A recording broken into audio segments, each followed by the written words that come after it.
وَأَنَّكُمْ إِلَيْنَا لَا تُرْجَعُونَ۔ اللہ رب العزت فرماتا ہے کیا تم یہ سوچ کر کے بیٹھے ہو کہ ہماری طرف نہیں لوٹائے جاؤ گے؟ جو من میں آ رہا ہے وہ کرتے جا رہے ہو۔ کیا تمہارے ذہن میں یہ بات نہیں کہ مجھے ایک دن لوٹ کر کے اس بارگاہ میں جانا ہے جس نے مجھے پیدا کیا ہے؟ یہ دو چیزیں اگر کسی ذہن میں آ جائیں، میں سمجھتا ہوں کہ اس نے اپنی زندگی کی پوری نصیحت حاصل کر لی۔ پہلی چیز، اسے یہ معلوم ہو کہ میں کیوں پیدا کیا گیا ہوں۔ دوسری چیز، اس کے ذہن میں یہ یقین ہو جائے کہ مجھے لوٹایا جائے گا، مجھے لوٹایا جائے گا، ایک جگہ مجھے کھڑا کیا جائے گا، وہ آخری دن ہوگا۔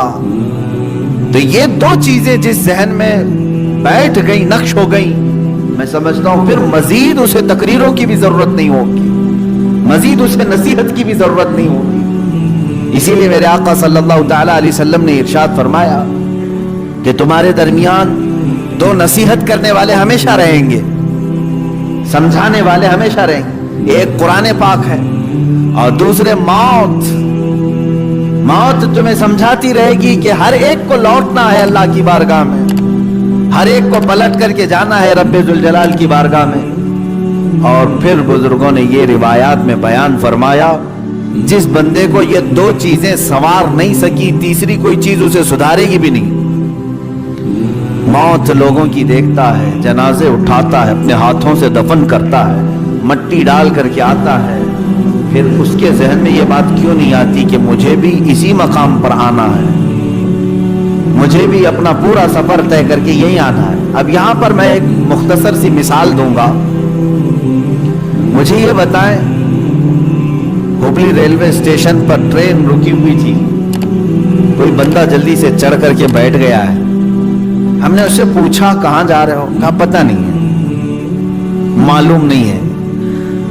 کہاں سے آئے ہو؟ کہا معلوم نہیں مجھے، وہ بھی نہیں معلوم۔ تو آپ کی نظر میں ایسا بندہ کیا ہوگا؟ پاگل ہی تو ہوگا، بیچارے کو یہ بھی نہیں معلوم کہاں سے آیا ہے، اور زبردستی چڑھ کے بیٹھ گیا ہے، اسے یہ بھی نہیں معلوم ٹرین جا کہاں رہی۔ دنیا میں یہ دو چیزیں جسے نہیں معلوم اسے بیوقوف نہیں، مہا بیوقوف کہیں، جسے یہ معلوم نہیں کہ وہ کہاں سے آیا اور کہاں جا رہا ہے۔ سفر یوں ہی نہیں ہوتا، آپ ایک بس میں بھی بیٹھتے ہیں تو پوچھ کر بیٹھتے ہیں کہ کہاں جا رہی ہے۔ ہر ایک انسان کو اپنی منزل معلوم ہے۔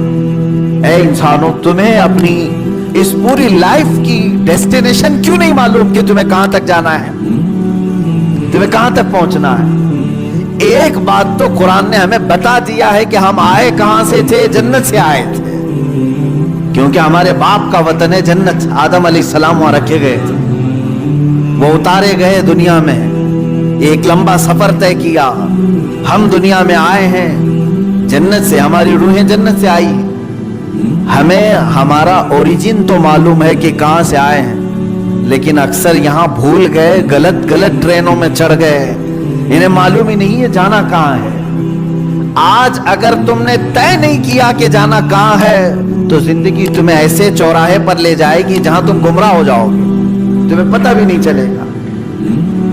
اب مثال کے طور پر اور ایک بات میں بتا دوں، مسجد سے نکلتے ہی اگر تم نے ارادہ کر لیا کہ مجھے درگاہ حضرت سید فتح شاہ رحمۃ اللہ علیہ میں حاضری دینا ہے، مسجد کے ایک قدم باہر نکالتے ہی تمہارا ارادہ ظاہر ہو گیا، تم نے یہ ارادہ کر لیا، تو اب یہ تمہارا ارادہ تمہیں سیدھے اسی روڈ پر لے جائے گا جو درگاہ تک کی طرف جا رہا ہے۔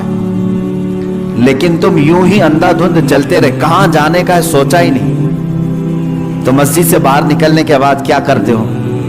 ہوٹل میں گھس گئے، دکان میں کھڑے ہو گئے، کسی شو روم میں چلے گئے، دوستوں سے بات چیت کرتے رہے، شام ہو گئی، کیونکہ ارادہ ہی نہیں تھا جانا کہاں ہے۔ تھک گئے تو سونے کا بستر ڈھونڈ لیا۔ اتنا ہی ہوگا؟ تمہاری لائف میں بھی یہی ہے میرے عزیز، زندگی اسی طرح ہے کہ تم نے اگر آج طے نہیں کیا کہ ہمیں جانا کہاں ہے